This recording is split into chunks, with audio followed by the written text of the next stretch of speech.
Convido você a ler comigo Mateus capítulo 6. Nós estamos começando a nossa revista, né? Vamos para a segunda lição. Estudamos a semana passada sobre a oração hipócrita. E hoje nós vamos estudar sobre a oração pagã.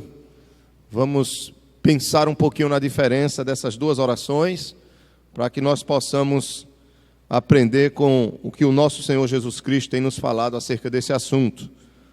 Mateus capítulo 6, do versículo 5 até o verso 8. Esse é o texto básico que nós estamos trabalhando inicialmente. Capítulo 6 de Mateus, versículo 5 até o verso 8. Os irmãos acharam? Amém? Diz aí a palavra do Senhor. E quando orardes, não sereis como os hipócritas, porque gostam de orar em pé nas sinagogas e nos cantos das praças para serem vistos dos homens. Em verdade vos digo que eles já receberam a recompensa. Tu, porém, quando orares, entra no teu quarto e, fechada a porta, orarás a teu pai que está em secreto, e teu pai que vê em secreto te recompensará. E orando, não useis de vãs repetições, como os gentios, ou como os pagãos, que não conhecem a Deus. Essa é a ideia que Jesus está trazendo. Porque presumem que pelo seu muito falar serão ouvidos. Não vos assemelheis, pois, a eles, porque Deus, o vosso Pai, sabe o de que tendes necessidade, antes que lhe peçais. Oremos. Pai, muito obrigado pela tua palavra. E ajuda-nos a compreender esses ensinos simples, porém tão importantes, para que nós venhamos crescer na nossa vida de oração, de comunhão com o nosso Deus. Em nome de Jesus, te pedimos e te agradecemos. Amém. Então, meus irmãos, na semana passada nós trabalhamos o versículo 5 e o versículo 6. Nós vimos o que é a oração hipócrita. E eu acho que os irmãos lembram que a oração dos hipócritas é aquela oração que visa ter um reconhecimento ou um louvor dos homens. Não é uma oração que tem Deus como centro. Vocês estão lembrados que o sentido principal da oração, como nós temos falado, é Deus ser a razão da nossa oração. A nossa oração deve ter sempre como o objeto principal o próprio Deus. É claro, você diz, mas toda oração é feita, vamos dizer assim, se eu estou orando a Deus, eu estou fazendo a oração correta. Nem sempre. Porque o que Jesus está falando aqui sobre a oração hipócrita é o motivo que nos leva a orar. Então, os homens que oravam nas praças, que ele está se referindo aqui, provavelmente eram alguns dos fariseus, alguns dos escribas, algumas daquelas pessoas religiosas da época que faziam questão de mostrar aos outros o que realmente elas não eram. É quando você quer mostrar uma determinada espiritualidade que você, na verdade, não tem. Uma vida com Deus que você não tem.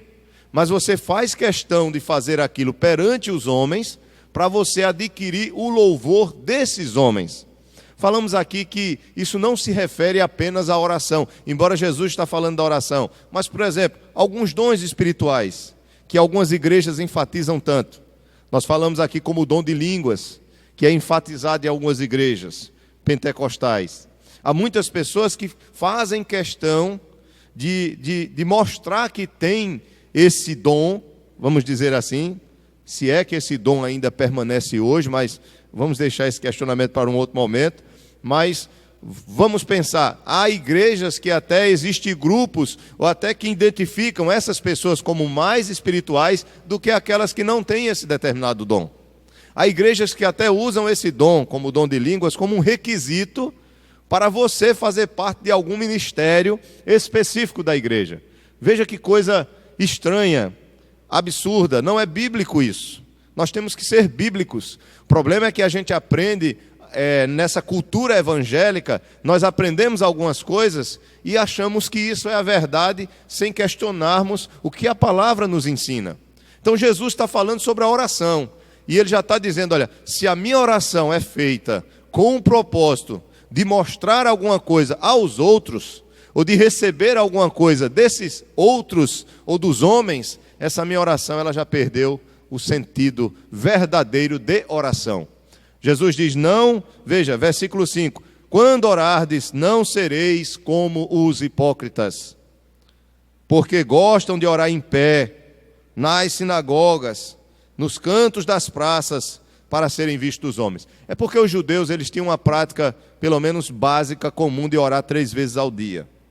Alguns dizem que eles oravam mais 2 vezes ao dia. De manhãzinha logo cedo, quando acordavam, e às 9 da manhã. Outros oravam 3 vezes ao dia. Outros oravam, parece-me que no horário da manhã, que estava relacionado ao sacrifício da manhã no templo, e no horário de tardezinha, quando também havia um novo sacrifício no templo, de manhã e de tardezinha. Então isso não importa, mas parece-me que aqueles que não tinham a oportunidade de ir a Jerusalém, quando chegava nos momentos de oração, eles paravam onde estavam, ficavam, veja que Jesus diz aqui, no canto, nos cantos das praças, nas quinas das praças, ou seja, um canto, um local que você pudesse ser visto. Não é nos becos, nem nos locais escondidos, mas é nos cantos das praças, em locais públicos, onde você seja observado, onde haja uma plateia, onde alguém lhe veja. É muito fácil pregar na igreja. Quando eu digo muito fácil, porque na igreja as pessoas estão nos ouvindo, mas é muito difícil você pregar para uma pessoa só, você chegar para ela e falar de Jesus para ela. Já notaram isso? Como é difícil às vezes a gente parar alguém e falar de Jesus para ela, porque é mais fácil quando nós temos as pessoas ali não que a gente tenha esse desejo, esse propósito de ser visto, não é essa necessidade, mas no caso aqui dessa exortação, nós não devemos orar para sermos vistos pelos homens, tanto que Jesus vai fazer um contraste. Ele mostra que a oração do hipócrita, ela procura agradar os outros e a recompensa dela vai ser essa. Vai ser o fato dos outros verem e acharem que esse indivíduo que está orando é espiritual. A minha pergunta é, há algum problema em orar em público? Jesus está proibindo aqui orar em público? Não, de modo nenhum, porque Jesus orava em público também. Muitas vezes ele vai orar diante das pessoas e das multidões. Às vezes ele saía solitário para orar. Ele não está questionando a oração pública. Ele não está questionando a oração diante dos outros. Não é isso. Você pode orar na igreja, você pode orar nas praças, você pode orar nas ruas. Não tem problema nenhum. A questão é o motivo do coração. É o que o coração quer quando se vai orar. Quando você está orando, o que é que você está querendo? É mostrar alguma coisa ou realmente buscar o Deus a quem você fala, a quem você ora? Vocês estão entendendo, né? Jesus está questionando isso. Por isso que ele vai usar aqui o contraste do quarto com a praça, do secreto com o público, dos homens com o Pai. Vocês podem ver que no próximo versículo, versículo 6, ele vai fazer um contraste. Em vez de falar praças, sinagogas, ele fala o quarto. Em vez de falar algo público, ele diz em secreto. Em vez de dizer os homens é que vão recompensar vocês, que oram assim, é o Pai que vai recompensar. Veja que ele faz um contraste aí, versículo 6. Tu, porém, quando orares, entra no teu quarto e fechada a porta, orarás a teu Pai que está em secreto, e teu Pai que vem em secreto te recompensará. Também Jesus não está dizendo que a única oração que é recompensada pelo Pai é a oração em secreto. Ele também não está fazendo essa afirmação. Ele faz essa afirmação aqui porque ele está querendo contrastar com a oração hipócrita. Vocês compreendem isso, né, irmãos? Cuidado para vocês não pegarem as coisas assim, ao pé da letra e fazer uma doutrina com isso. Ah, não, a oração que Deus ouve é só aquela oração que você faz no seu quarto em secreto. Não, não é isso que Jesus está dizendo. Mas diante de uma oração hipócrita, ele está dizendo que a melhor oração, a oração que Deus ouve, é aquela oração que não procura o louvor dos homens, mas é aquela oração que está focada, completamente focada na comunhão com Deus. Essa oração, ele está dizendo que ela tem valor, ela é a oração. Agora, a oração pública que visa o louvor dos homens, essa não, essa já tem sua recompensa, que é o próprio louvor dos homens. Se tiver, né? Mas a oração em secreto, ela tem a recompensa do próprio Pai. Até porque você não só ora em secreto no quarto, ora. Você pode orar em secreto no quintal, você pode orar em secreto no banheiro, você pode orar em secreto em qualquer lugar que você tenha privacidade. Quando ele diz, entra no teu quarto e fecha a tua porta, ele está querendo dar ênfase à questão privada. Aquela oração privada e não pública. Aquela oração que só você e Deus estão ali juntos, sabendo o que está acontecendo. Porque quando eu estou orando com o meu irmão Rostan, essa oração é válida? Claro que é. Eu posso orar com meu irmão Rostan, ele está ouvindo o que eu estou pedindo, o que eu estou falando, ele também pedir, eu ouvir, concordar com ele, ele concordar comigo. Nós podemos fazer parte de um grupo de oração, como nós fizemos ontem, 7 horas da manhã. Inclusive, irmãos, 6 homens, viu? Estão perseverando. 6 apenas. É difícil, viu? Orar não é fácil não, é uma batalha. Mas eu espero que o Senhor nos dê graça e levante mais homens para a gente poder orar. Eu sei que o horário pode ser difícil para alguns, mas para aqueles que podem. Tá? Mas assim, veja, oramos ontem os 6, e teve um ou outro irmão que guiou a oração. Então, ora eu concordava com a oração do irmão, ora eu orava a minha própria oração, e assim a gente faz. Essa oração é ouvida por Deus? É claro que é. Não tem nenhum problema da gente orar em conjunto, em público, ou até em conjunto, em secreto. Mas Jesus está dando ênfase aqui a uma oração que é particular, que é privada, que é sua. Ela não é melhor do que as outras, mas ela é melhor do que a oração hipócrita. Ela é a verdadeira oração. Ela é o oposto da oração hipócrita. Você não precisa dizer a ninguém que você está orando, que você é um homem de oração, uma mulher de oração. Eu não preciso chegar aqui no púlpito e dizer, irmãos, passei o dia ontem todinho orando. Até porque eu não passei, né? Mas se eu tivesse passado, e eu posso passar a noite toda orando. Os irmãos podem passar. Mas eu não preciso estar contando essas coisas. Porque o que é que eu vou ganhar com isso? A não ser que eu conte para incentivar os irmãos, não para dizer que eu sou alguma coisa. Os irmãos estão entendendo, né? Porque se eu confio que a minha oração está sendo ouvida por Deus, eu devo descansar nele, de que ele vai responder a minha oração. Isso é o que importa. Mas vocês já viram, né, certos pregadores que gostam de contar suas próprias vantagens espirituais, né? E tem dessas coisas também no nosso meio, né? Provavelmente eu já caí nesse pecado também várias vezes, né? Quem não cai, né? E o Senhor nos ajude, né? A gente ir amadurecendo. Jesus estava preocupado com isso. Mas e a lição de hoje? A lição de hoje se baseia nos 2 próximos versículos. Que é a oração agora gentílica, né? Ou a oração pagã. A oração, vamos dizer assim, mundana. A oração que não é a oração bíblica, que não é a oração orientada por Cristo, orientada pela palavra, orientada por Deus. É a oração que nós vemos aí em várias religiões que estão ao nosso redor, que nós temos o costume, por exemplo, ou que nós já vimos de uma outra religião no passado. Quem veio da Igreja Católica, com certeza cometeu muito esse tipo de oração, que é a oração de vãs repetições, que é a oração de muitas palavras repetitivas, mas que não significa nada para Deus. Irmão Roberto? Isso, é uma repetição de palavras, das mesmas palavras, é como um mantra, né? Dos hindus, né? Da religião hinduísta. Mas vamos ver o que é que diz os 2 versículos. Capítulo 6 de Mateus, Jesus ele sai da oração hipócrita agora, mostrando que a oração hipócrita ela não é ouvida, ela tem sua própria recompensa dos homens, mas que a oração secreta ela é reconhecida pelo Pai. Interessante que ele usa a palavra Pai. Ele faz questão de usar essa palavra. Esse termo Pai aqui é proposital, viu, irmãos? Jesus usa isso propositalmente aqui, porque Pai envolve uma relação de intimidade, comunhão, de filiação, de relação pessoal. Então Jesus está tentando mostrar que a oração é muito mais do que palavras. A oração é muito mais do que alguma expressão corporal ali diante dos homens. Orar é se relacionar com o Pai. Nós somos seus filhos.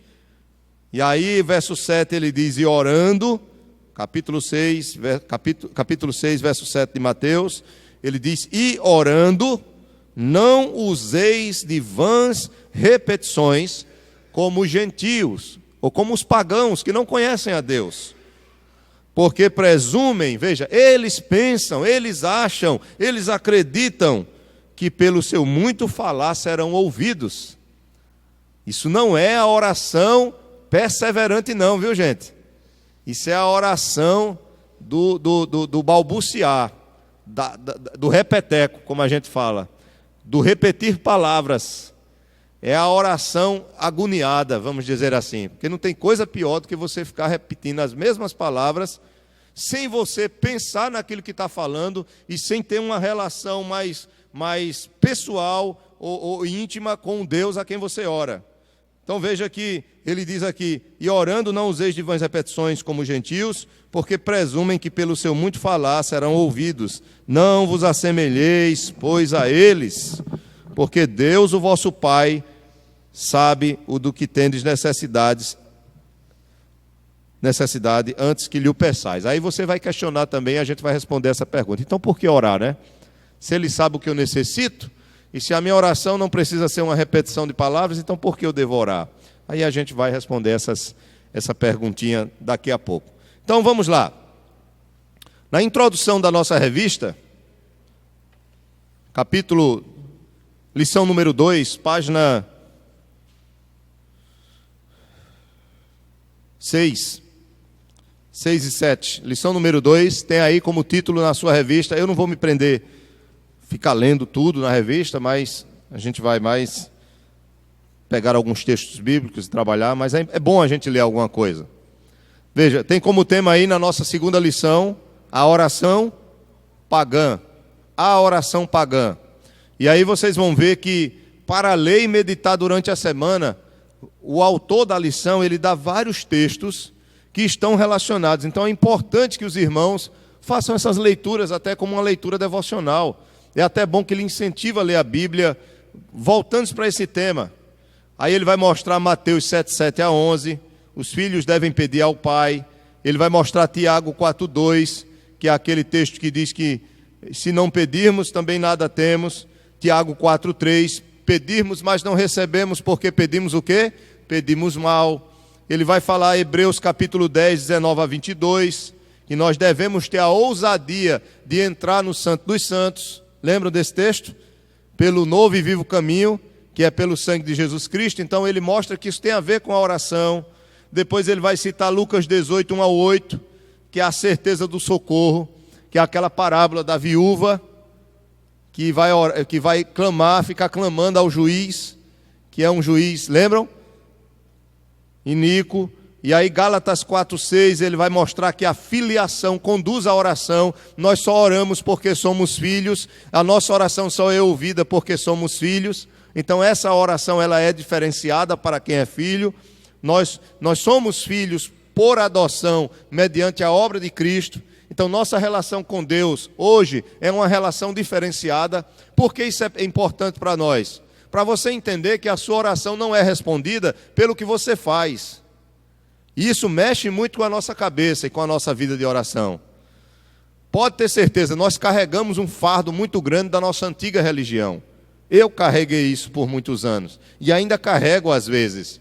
Porque nós que viemos do catolicismo, eu falo de mim especificamente, da maioria dos brasileiros, nós aprendemos de que para nós recebermos alguma coisa de Deus, nós temos que, de alguma forma, lhe dar algo em troca.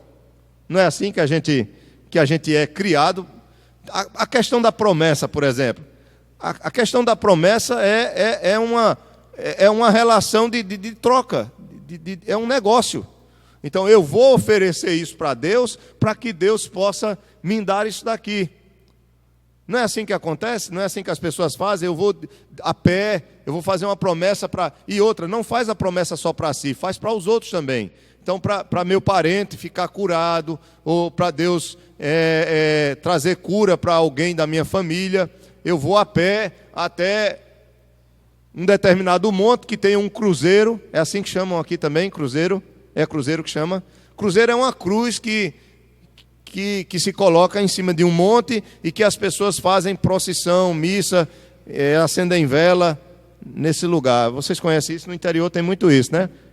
Por exemplo, Frei Damião, ele fazia muito isso. Frei Damião, ele sempre ia para determinados cruzeiros que tinham em algumas cidades do sertão. É muito comum. Lá em Arco Verde, por exemplo, eu ir criança, Minha mãe tem esses negócios comigo. Quando eu passei no vestibular, ela disse: fiz uma promessa para você pagar. Você vai a pé até Lagoa Seca. Lagoa Seca fica numa serra, lá vizinho a Campina Grande, 8 quilômetros de subida. Aí minha mãe disse: eu fiz uma promessa, você vai ter que pagar, acender uma vela a Nossa Senhora das Virgens, parece que tem lá. Lá em Lagoa Seca, que é a santa da cidade. Veja, ela fez a promessa para eu pagar. E eu fui. Eu não conhecia Cristo, não conhecia a palavra, só que eu só aguentei ir. Eu voltei de ônibus, né? Eu paguei a promessa só pela metade. Ela disse para você ir e voltar a pé. De onde eu morava até Lagoa Seca dava uns 15 quilômetros. Porque é 8 quilômetros da saída de Campina. Mas eu morava lá para dentro de Campina Grande, num bairro chamado Jardim Paulistano, e eu tinha que sair de casa a pé. E eu fui. Quando eu cheguei morto, liso, sem dinheiro, com sede, tinha o dinheiro de voltar de ônibus, né? Eu voltei de ônibus, não aguentava mais voltar. E eu era novo, tinha o quê? Eu acho que 16 anos, quando eu passei no vestibular pela primeira vez, lá em Campina Grande. Então vocês imaginam aí como são as coisas. Você tem que fazer algo para que você possa receber, ou então até como algo que você tenha que pagar depois de receber. Bem, eu vou fazer isso se eu receber isso. Então essa ideia de fazer alguma coisa para receber, isso marcou, isso é muito pesado em nós, ao ponto de que nós não conseguimos entender, nem aceitar direito a graça de Deus em Cristo Jesus sobre nossas vidas. De você entender que você vai orar e Deus vai ouvir a tua oração, não pelo que você faz, mas pela a tua posição de relação com Ele. Se você crê em Jesus Cristo como teu Salvador, então você sai de uma condição de culpado, de uma condição de merecedor de juízo, e passa agora de inimigo de Deus, e passa agora a ter uma relação de filiação, de adoção. Por causa da obra de Cristo, você agora pode chamar Ele de Pai, no sentido mais pleno da palavra, que é isso que Paulo vai dizer. Nós podemos chamá-lo de Abba, né? A palavra Abba é uma palavra hebraico, né? Aramaica, é uma palavra aramaica, quer dizer pai, simplesmente. Abba, ele diz em grego, pai. Né? Abba quer dizer pai, ele sempre explica o que ele... Então, só podemos fazer isso, chamá-lo de pai, ter essa relação filial com ele, por causa de Cristo, e não de nós. Então não é sua promessa, não é o que você faz ou o que vai fazer, que vai mover o coração de Deus, ou mover os seus ouvidos, para atender a sua oração. Primeiro lugar, é a soberania dele. Segundo lugar, é a relação que você tem por meio de Cristo. Por isso que Jesus Cristo diz: quando orardes, orareis no nome de quem? No nome de quem a gente ora? No nome dele. Ore no nome do Padre Cícero, para ver se você consegue alguma coisa, de Frei Damião, ou no seu próprio nome. Só que às vezes nós oramos confiando em nós mesmos. Essa oração também ela é descartada. A oração, então nós precisamos entender a nossa posição diante de Deus. Por que Deus me perdoa quando eu peco? É porque eu estou prometendo a Ele que eu serei bonzinho, ou que eu irei mudar? É por isso? Não, porque Ele já sabe o nosso amanhã.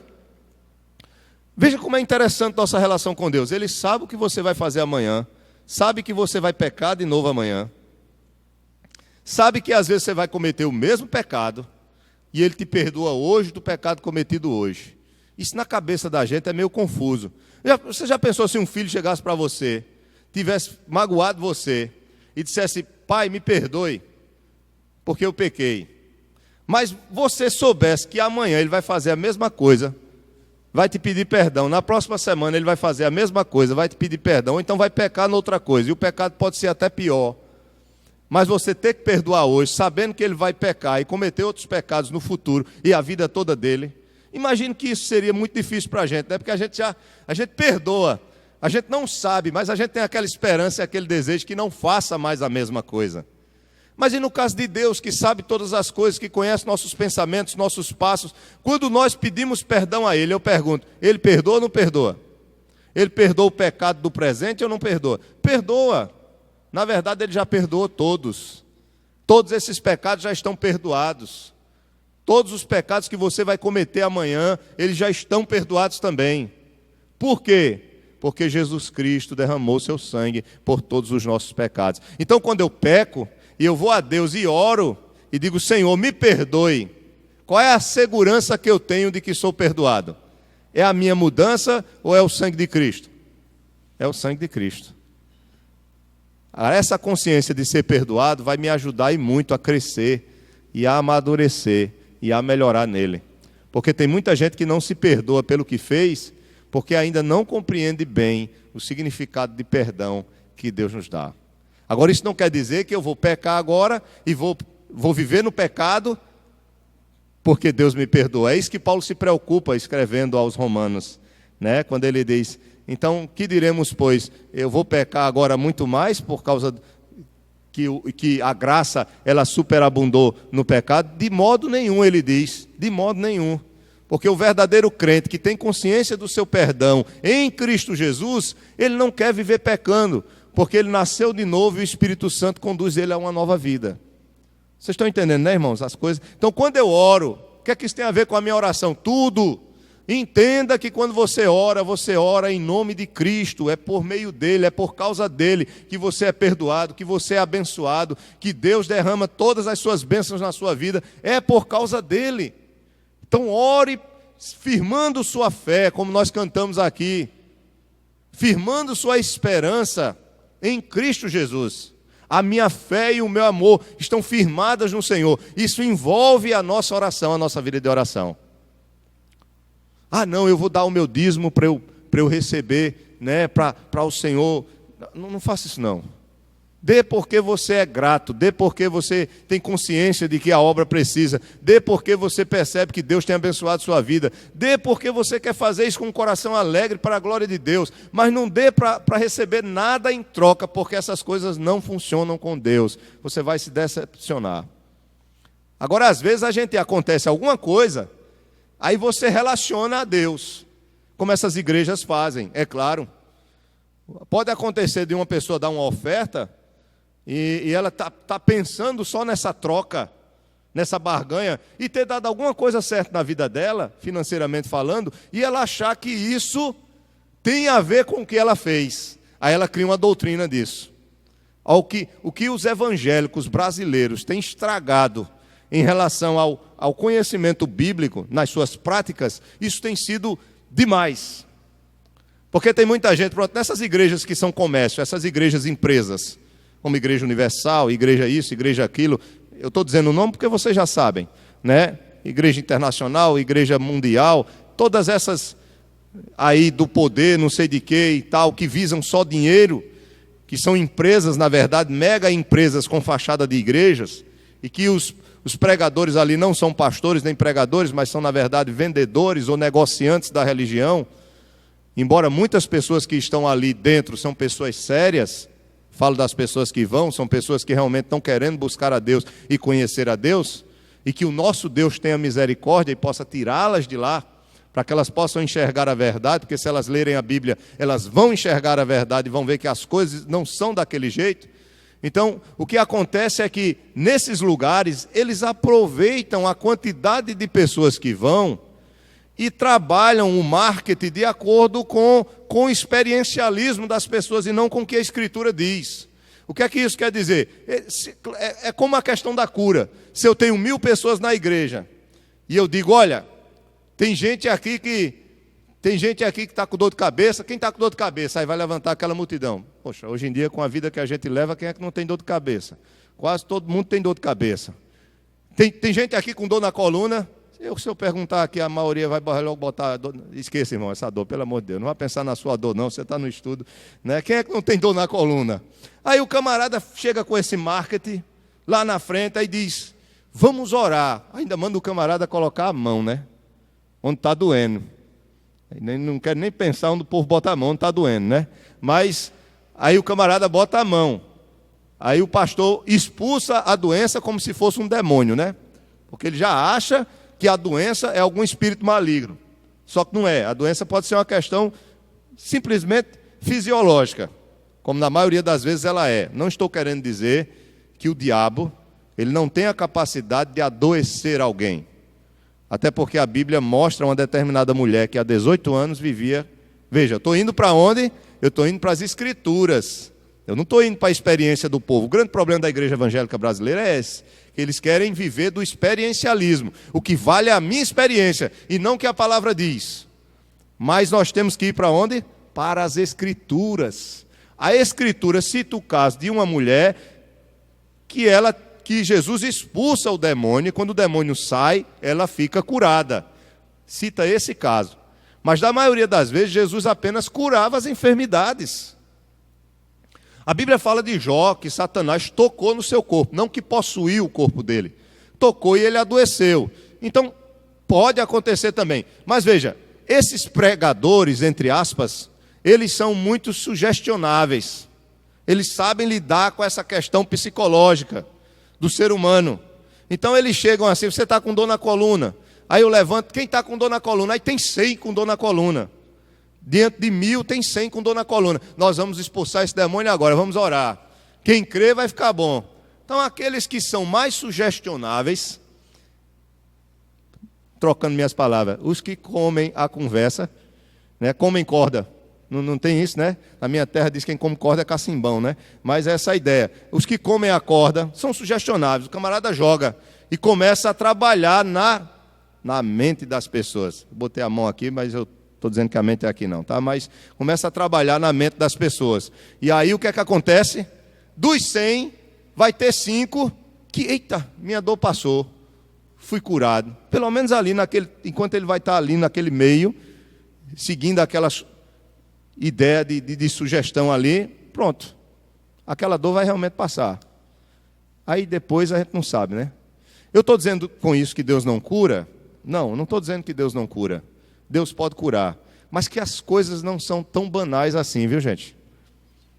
E quando Deus faz algo, Ele faz mesmo. Não adianta. Se Deus curou você, você está com um problema na coluna e Deus curou você, você não vai ter mais dor na coluna, não. Pode ter outra dor. Vocês estão entendendo o que eu estou dizendo? O camarada está com câncer no estômago e Deus curou ele ficou curado. Ele pode morrer com câncer em outro lugar. Mas no estômago ali, naquele momento, ele não vai morrer. Se Deus curou.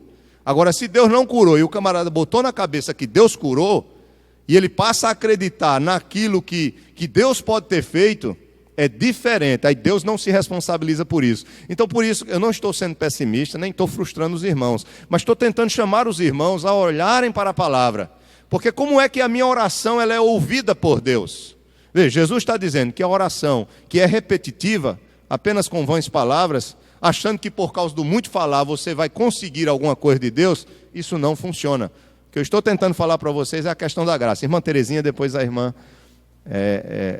Regina. Irmã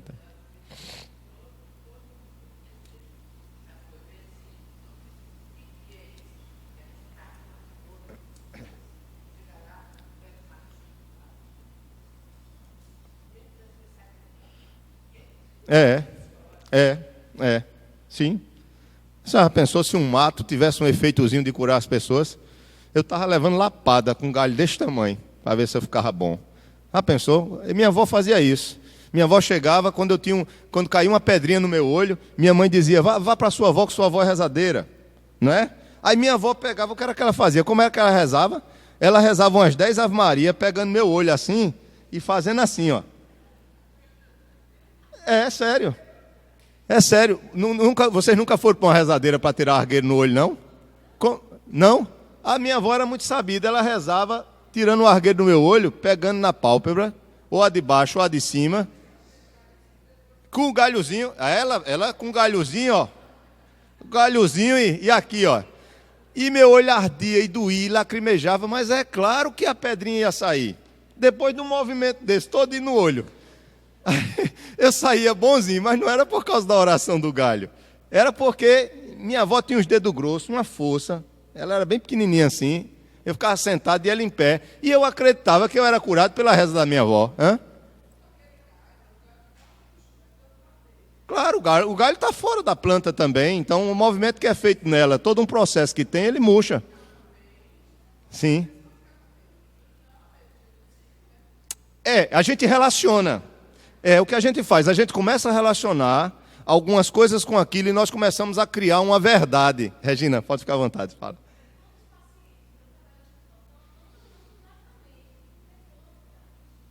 Aí isso é mais sério ainda. Teve um caso lá no Rio Grande do Sul que um senhor fez isso. Ele estava com câncer no estágio terminal e ele estava com R$7.000, eu já falei isso para vocês, na poupança dele. E ele foi para uma dessas igrejas, se eu não me engano foi a Universal, mas eu não posso afirmar porque eu não sei se foi ela mesmo. E aí disseram na igreja que se ele botasse o dinheiro dele num sacrifício que ia ter, acho que foi isso mesmo, numa fogueira santa, ele iria ficar curado. Ele pegou aquele dinheirinho que ele tinha reservado, os 7 mil reais, botou na fogueira santa. Resultado, queimaram o dinheiro dele, né? Não literalmente, queimaram no outro sentido. Ele morreu, ou piorou, parece, piorou muito, mas ele precisava... Aí a família entrou na justiça e a igreja não queria nem devolver. Veja, como é que é uma igreja séria desse jeito? Se o camarada morrendo, é aproveitadora, é como esses camaradas de funeral. Quando morre alguém na família da gente, ele cobra no buquê de flor 3 vezes mais. No caixão, que não vale nada, ele cobra 5 vezes mais. E você está naquele momento de sofrimento que você não pensa muito nessas coisas, você quer resolver. Então, são aproveitadores no sofrimento dos outros.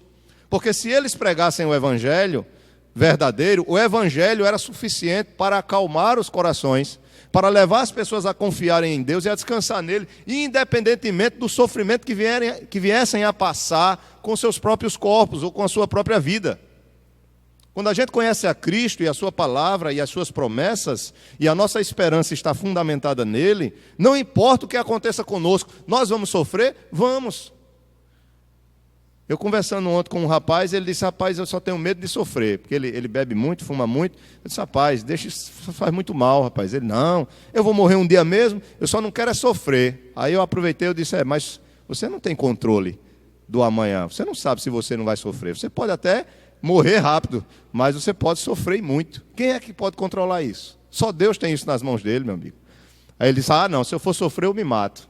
Veja, o que é que as pessoas pensam? Ele já está se matando, né, com a vida que ele tem levado. Mas o que eu quero dizer a vocês é que nós não temos controle dessas coisas. Mas nós podemos sim crescer em Cristo a cada dia que nós passamos. E uma das disciplinas mais importantes do nosso crescimento espiritual, além da leitura das Escrituras, é a oração.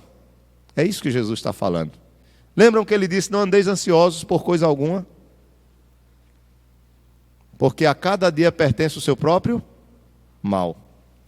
O que Jesus está dizendo é, viva um dia por vez, de cada vez. Cada dia vai trazer suas dificuldades para as nossas vidas. Cada dia tem suas próprias dificuldades.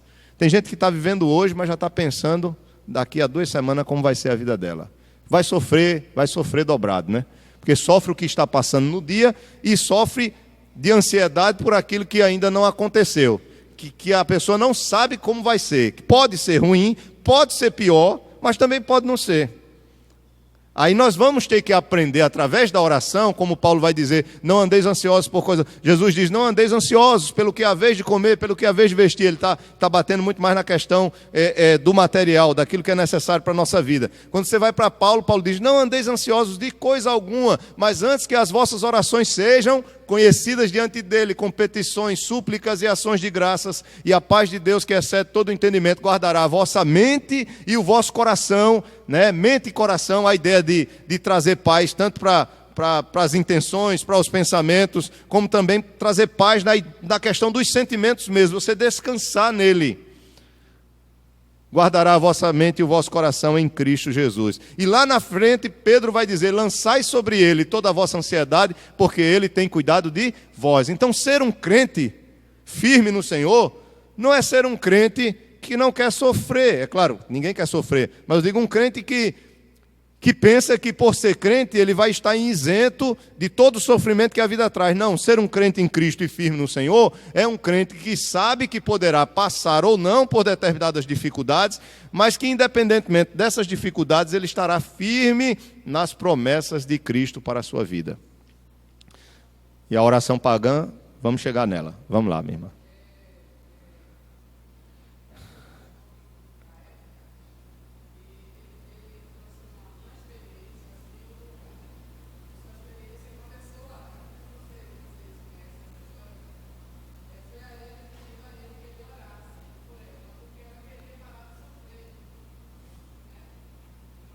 Não.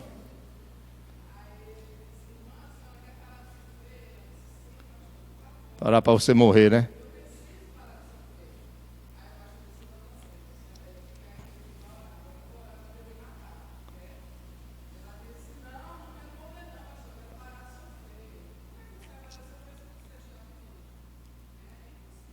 Verdade. E qual é o slogan dessas igrejas? Pare de sofrer. Venha para cá que seu casamento vai se resolver. Sua mulher, que é uma jararaca, eita, eu botei para as mulheres aqui, ó, vai ficar uma maravilha. As irmãs agora riram, né? Sua mulher vai ficar uma maravilha. Eu tenho um colega que disse que quer casar com uma muda, né? Que a muda não vai falar nada. Ele está enganado. Vai usar a língua de sinais, né? Vai usar outras coisas, cabo de vassoura, qualquer coisa, né? Mas vamos lá. Sua mulher não vai ser problema, nem seu marido. Seu casamento vai ser uma maravilha. Vida financeira. Meu Deus, quem mora no Brasil? Só se você for... Desculpa aí.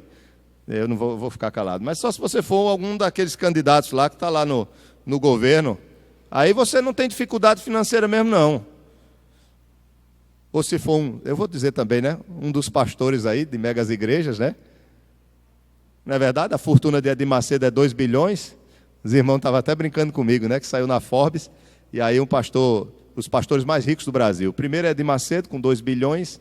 O segundo é Valdomiro, com 500 milhões, 400 a 500 milhões. O terceiro é Silas Malafaia, com 300 milhões. A fortuna deles, né? A fortuna. O quarto é R.R. Soares. O quinto é o Agenor. Talvez o Agenor, não, é o da Renascer. Os irmãos ficaram brincando. E o senhor está em que número? Eu digo, eu não sei, né? Mas estou lá para o final da fila, né? Mas tudo bem. Irmãos, isso é bobagem. Então, é porque o Deus desse século e o Deus da vida de muitas pessoas, não que você não possa ter uma vida organizada, equilibrada, não que você não possa ter um salário digno, mas a questão é que esses homens vivem para isso. O Deus deles é esse, é o próprio ventre, é o seu próprio desejo, a sua própria cobiça. É mamon, então não tem nada a ver com o evangelho. Mas o que eu quero dizer a você é que não existe isso. Jesus diz o quê? Vinde a mim, vós que estáis cansados, que eu vos aliviarei. Ele vai aliviar, mas ele não quer dizer que vai tirar tudo. Ele vai aliviar o cansaço. Ele vai te ajudar a carregar um outro jugo. Não o jugo do pecado, mas o jugo dele que é muito mais leve.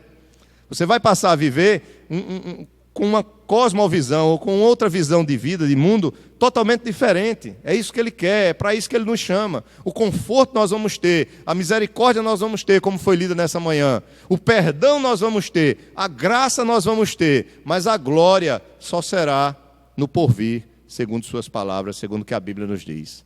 A vida sem sofrimento só lá. No mundo tereis o quê? Aflições. Mas tende bom ânimo, porque eu venci. Então ele traz essa mensagem de vitória, mas de uma vitória que acontece lá, no passar desta vida. Não. Então a luta vai ser, as dificuldades no casamento, o crescimento vai ser lento. O casal que conhece a Cristo, eles vão aprendendo a viver como um casal cristão a cada dia. A ideia é essa, não de um casal perfeito, mas um casal que cresce. O marido e a esposa vão crescendo em Cristo como filhos de Deus e vão crescendo como marido e mulher, como nós vamos crescendo em qualquer área da nossa vida. Mas o que é a oração pagã? A oração pagã, ela tem, irmãos, 2 objetivos. Primeiro, a nossa lição é sobre a oração pagã, e isso tudo que a gente tem falado é para tentar mostrar a vocês que nós precisamos entender que é pela graça de Deus, mediante a obra de Cristo, que nós recebemos as respostas das nossas orações. Não é uma troca, não é uma barganha, não é pelo que você faz na oração, ou como é a sua oração, que Deus vai te ouvir. Entendam isso, por favor. É isso que Jesus diz em Mateus 6, versículo 7, e orando, não useis de vãs repetições, como os gentios, porque presumem, veja o que Jesus está dizendo, presumem que pelo seu muito falar serão ouvidos. Aí você vai dizer, peraí, o que é que Jesus está querendo dizer aqui? Que o primeiro erro é quando nós achamos que o que nós vamos falar na nossa oração, esse é um dos erros dos pagãos. É que quando nós vamos orar, nosso Deus, ele precisa saber, no sentido de conhecer. Então, esse é um erro que ele vai apontar aqui. Embora Jesus não esteja pensando principalmente nisso, mas isso é um erro também da oração. Você achar que precisa falar o que você está passando para Deus saber o que você está passando. Tanto que Jesus no final vai dizer que antes mesmo de orarmos, ele já sabe do que nós precisamos. Mas espera aí você vai dizer, então, mas está confuso. Eu não posso orar abrindo meu coração, contando o que eu estou passando, o que eu estou sentindo, mas é claro que pode. Você deve fazer isso, sempre. Agora, não faça isso achando que Deus precisa saber disso. Faça isso por uma relação que você tem filial com Ele. Estão entendendo, né? Ou não? Quando você vai orar e derramar o seu coração, o desabafar, o abrir o coração, contar seus sofrimentos, é necessário e fundamental para quem se relaciona com o outro. Isso é muito importante para você mesmo. Deus sabe o que você está passando, mas Ele quer ao mesmo tempo que você fale, não para Ele conhecer. Mas quando você está falando, você está se relacionando com Ele como um ser pessoal. É uma relação de intimidade, é uma amizade, é algo que existe amor. Então você fala, você abre, você confia nele, você demonstra sua confiança, sua fé, você abre seu coração. Não porque você não, se eu não falar, ele não sabe. Se eu não falar, não é esse pensamento que tem na nossa mente. Nós que somos protestantes, não. Mas alguns acham que pode ser que venha ainda alguma coisa do passado. Diga, irmã Socorro.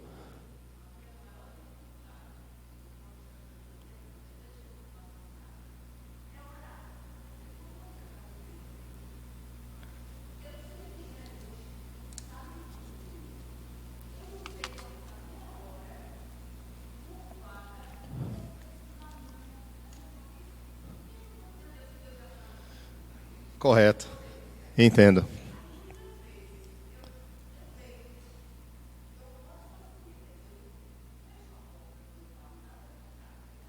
Não precisa, né? A ideia ali de fechar a porta é só um contraste.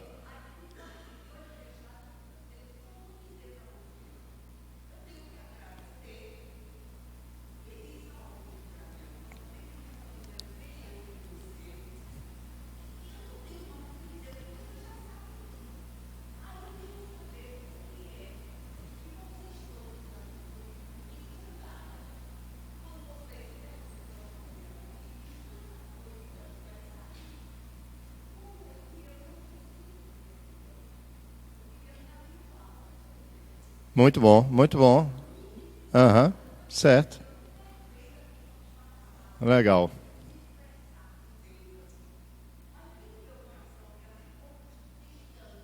E está orando. E está orando, sim, sim. Amém. Estou entendendo.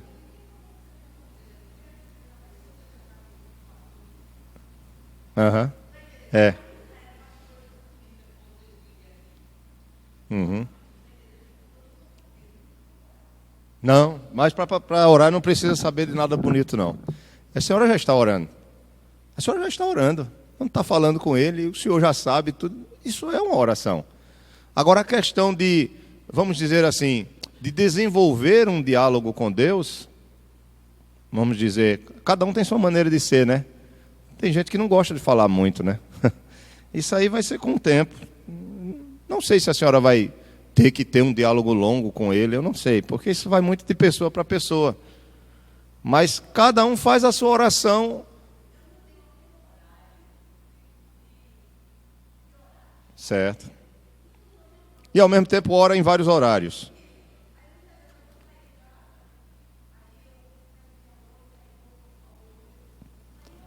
Sim. Sim, sim, está orando, sim.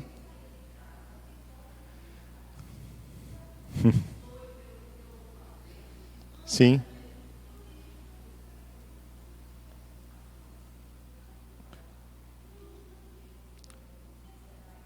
Não. É porque não existe esse modelo. Veja que quando Jesus veio, a irmã Socorro está falando algo interessante.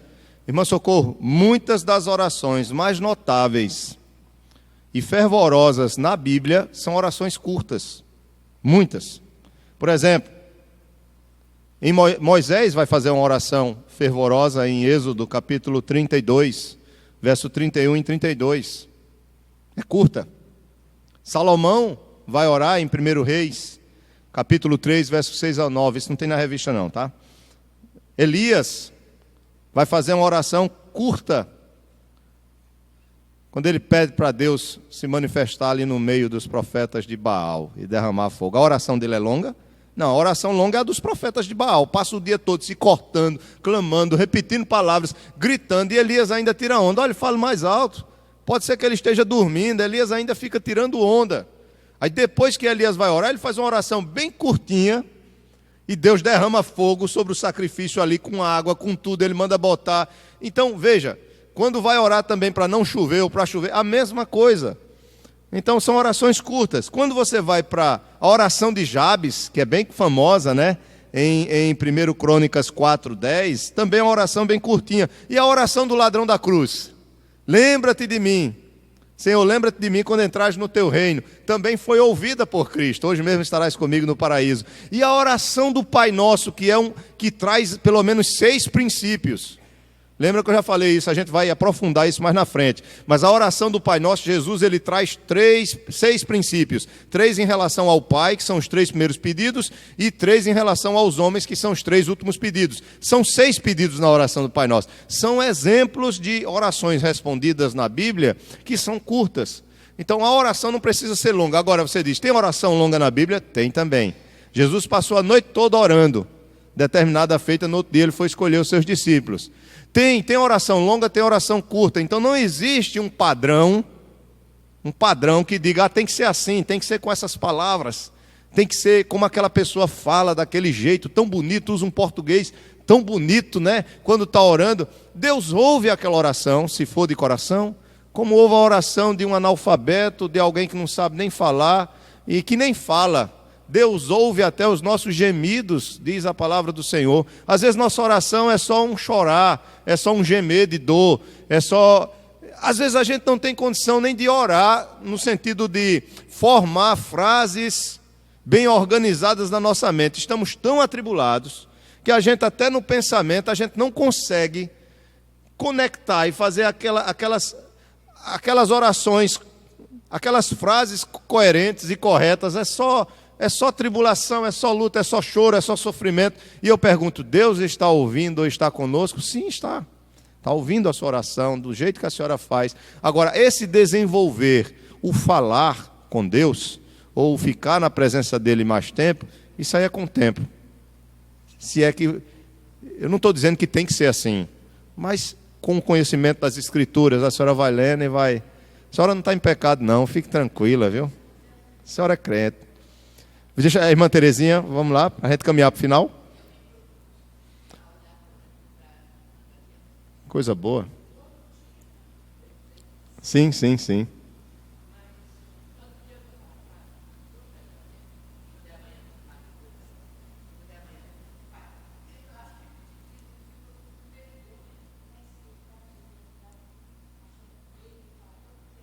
Não, mas não é. Veja, quando Jesus fala de vãs repetições, é aquela vã repetição, é diferente da oração perseverante. Veja, a Bíblia diz que sede pacientes na tribulação, alegrai-vos na esperança, sede pacientes na tribulação e perseverantes. Jesus, ele diz, pedi, e dá-se-vos-á. Batei, abri-se-vos-á. Buscai e todo que pede recebe. Então, ele mostra a importância da perseverança da oração. Os apóstolos mostram a importância da perseverança da oração. Foi lido ontem na reunião dos homens o texto de Atos, né? O presbítero Gilvan leu que Pedro, enquanto estava preso, tinha sido preso por Herodes, a igreja continuava orando por ele, sem parar. Então, a oração perseverante é aquela oração contínua, que você persiste em clamar a Deus por aquilo que você percebe que precisa, ou pelas outras pessoas também. Então, isso não é vã repetição. A vã repetição é quando você acredita que, por repetir a mesma palavra, tem a ver com o que você pensa, e não somente com o que você faz. É que quando eu faço, está atrelado sempre ao que eu penso, mas veja, se eu penso que falando repetidas vezes a palavra me cure, ele vai me curar, veja que a minha fé ela não é uma fé bíblica, porque eu estou achando que Deus vai ser movido a me ouvir pela a repetição das minhas palavras. Os hindus, eles fazem isso. Os católicos, não estou jogando pedra em ninguém, viu gente? Eu estou só mostrando como fazem. Quem já rezou o terço aqui, quem já rezou o rosário, sabe que é assim. É ou não é? São tantas Ave Marias, e aí vem um Pai Nosso. Tantas Ave Maria, vem um Pai Nosso. São 50 Ave Marias, se eu não me engano, né? É isso mesmo, Eduardo? Já rezou muito o rosário, viu? E não deu jeito. Só Jesus mesmo, vai falar.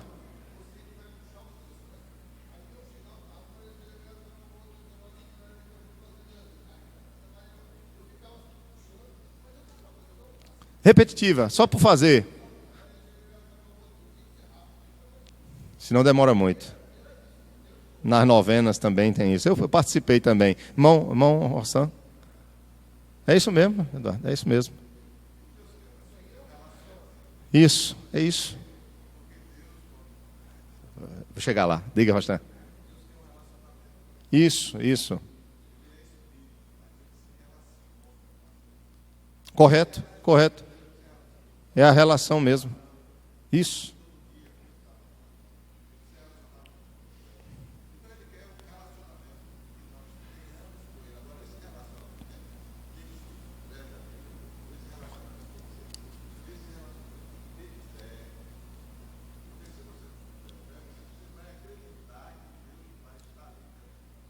Amém. É isso mesmo.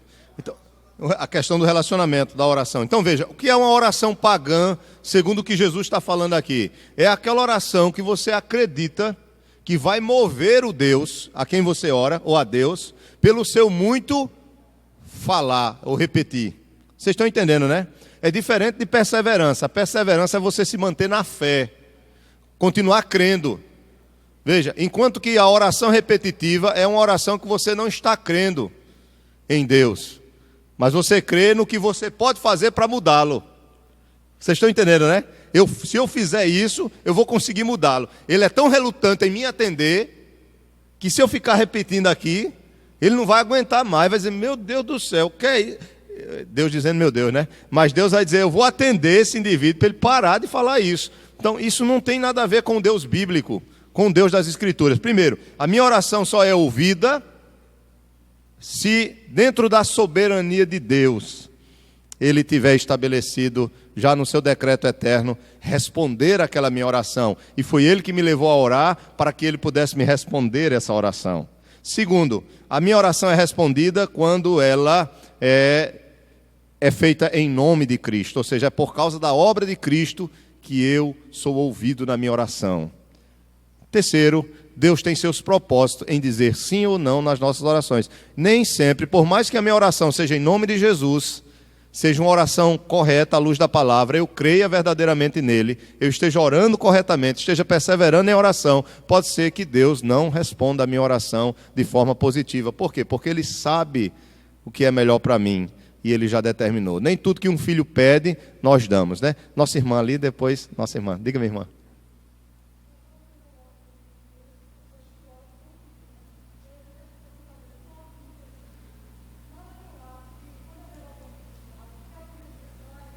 Isso.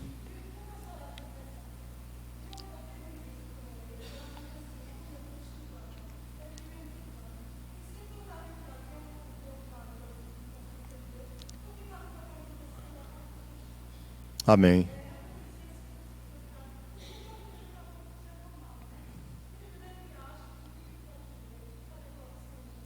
Isso.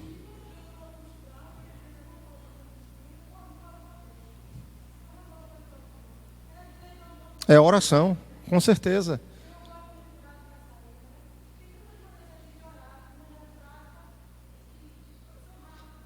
Você vai ver que Jesus muitas vezes ele faz isso. Ele pega o pão, dá graças ao Pai, parte o pão, ele não fica ali demorando, porque este pão, né, como aquele camarada ora, né, porque isso cria aquelas coisas. Não, a coisa tem que ser simples, tem que fluir do nosso coração, tem que ser natural. Nós não precisamos imitar uma cultura religiosa evangélica que já existe há muito tempo. Não tem gente que pensa que para orar tem que gritar. Aí Deus não é surdo. Se Deus ele conhece nossos pensamentos, não precisa você gritar. Tem hora que você grita, mas você grita do seu sofrimento, você grita, né, mas não precisa. Assim também como eu não posso dizer que a oração que é ouvida é só aquela oração baixinha, não. Fique à vontade. Quando quiser falar com Deus na sua casa, tenha cuidado, que o povo pode pensar que você é doido, né? Ou doida, que aí você está falando sozinho, alto, em voz alta, o povo vai achar estranho, né? Mas tudo bem, não tem problema.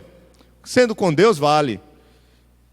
Conversar com as plantas, vale. As plantas é que não podem conversar com você, mas você conversa com as plantas também, com os animais. Agora, se depois chegar dizendo para mim que a planta respondeu o que o animal falou, aí, por favor, não faça isso comigo, não. Aí você vai... Diga, minha irmã, para a gente terminar. Vamos lá. Diga, minha irmã. Sim. Sim.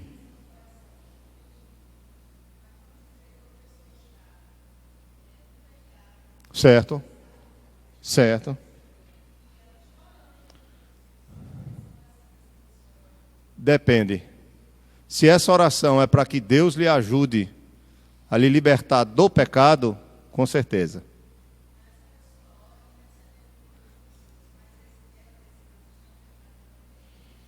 Não. Eu não vou dizer nem não, assim, porque eu não sou Deus, né? Mas é complicado, né? Porque a oração, ela deve ser... É porque, veja, essa oração, ela é aquela oração só de pedido. Só de pedir. Como se Deus fosse aquele que está sempre para... É claro, e Ele é um Deus bondoso e misericordioso. Mas o que eu estou querendo dizer é que essa pessoa, por exemplo, vamos dizer, está em pecado, não quer... na verdade, ela já demonstra que na sua prática, ela não quer se relacionar com Deus.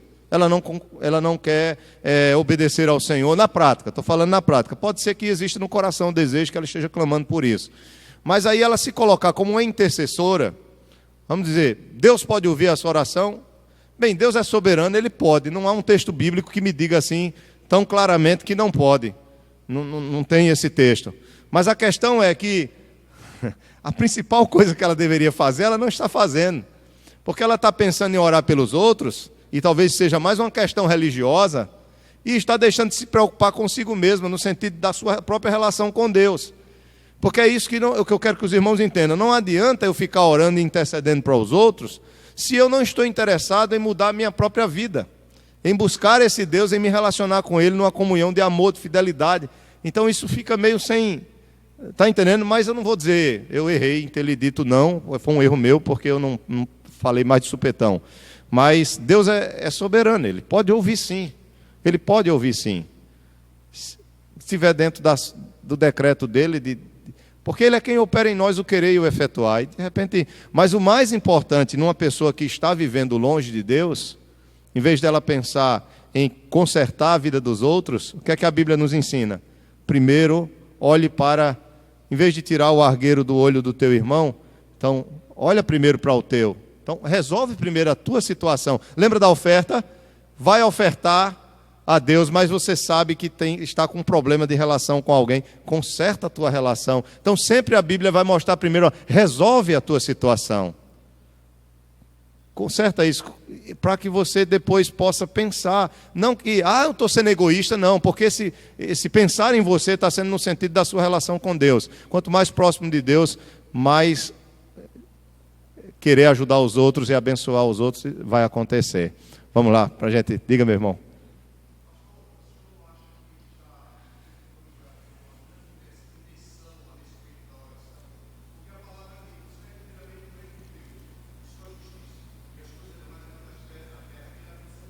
Certo.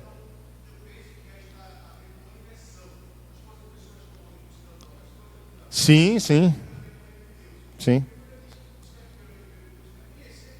Sim, sim.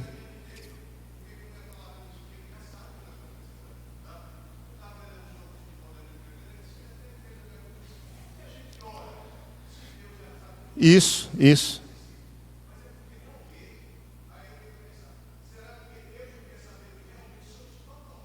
Sim, sim. Sim, sem dúvida.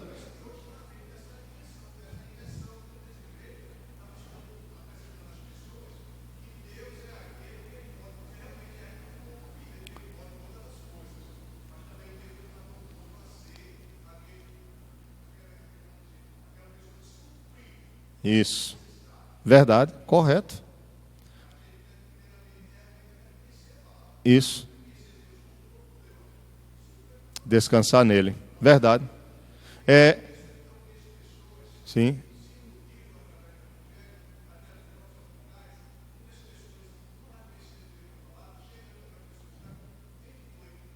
E diz que vai ser curado, afirma, né?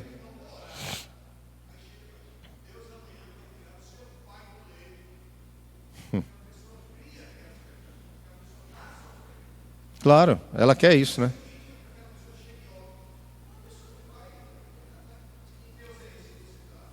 Verdade. Que as pessoas pregam Deus e uma coisa que não tem fundamento bíblico, né?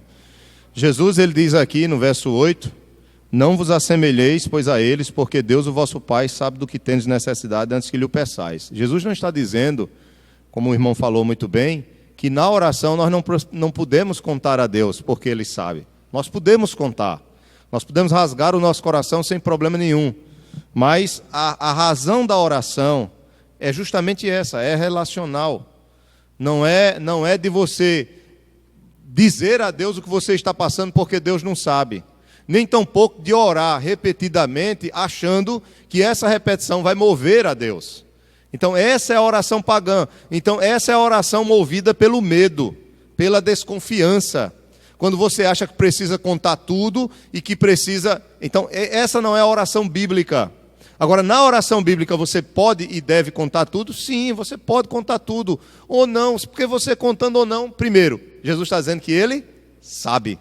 E segundo, Ele chama de nosso Pai. Então, se Ele é nosso Pai e eu sou seu filho, então essa relação de oração não vai ser apenas de pedir ou de contar alguma coisa. Vai ser uma comunhão que vai existir diariamente em relação do homem com Deus, né? Do filho com o pai, do pai com o filho. Então, a oração é muito mais do que o falar. A oração é muito mais do que o dizer o que se está passando. Posso dizer? Posso. Eu geralmente falo muitas coisas, outras eu não falo. Outras eu só penso, outras vezes eu digo, Senhor, Tu sabes, Tu conheces o meu coração. Até porque eu quero que a oração seja mais curta. A oração pode ser longa? Pode. Você pode passar a noite toda, o dia todo, 3 dias, 4... Pode. Mas não ache que vai ser a quantidade de horas que vai fazer com que você seja mais abençoado. Entenda isso, que ore porque você quer orar, mas não faça da sua experiência uma doutrina ou uma experiência que tem que ser vivida pelos outros. Porque o que é para você pode não ser para os outros. O Deus que responde você orando 10 horas por dia, Ele pode responder a outra pessoa orando 5 minutos. Ele é Deus. Então não crie uma doutrina. Quer passar a noite toda orando? Ore, vai ser bom para você? Vai ser ótimo.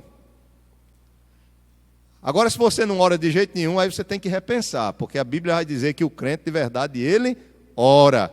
Por ordem, para a gente encerrar agora, Ramiro, depois irmão Roberto, aí eu paro. Porque vai ter a assembleia ainda do pessoal. O assunto é bom, está só começando, são 3 meses. Vamos lá.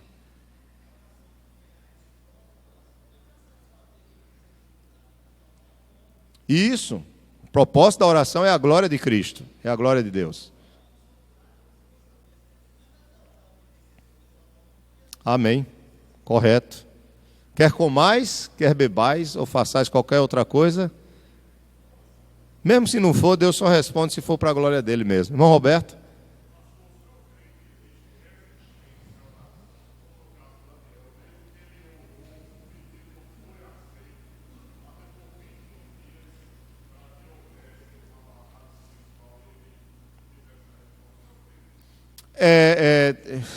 Eu preciso que seja mais claro um pouco. Nessa resistência que você diz no sentido...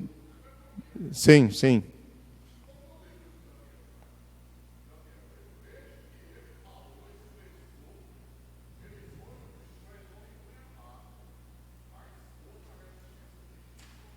Dentro da soberania de Deus apenas. O que é que eu penso? É claro, e você sabe disso muito bem, né? É no sentido de que pode haver, não há nenhuma dificuldade para Deus, né? Mas Deus, dentro da soberania dele, ele pode limitar determinadas respostas ou permitir que algumas coisas aconteçam nesse meio aí que venha, vamos dizer assim, produzir aquilo que o próprio Deus quer.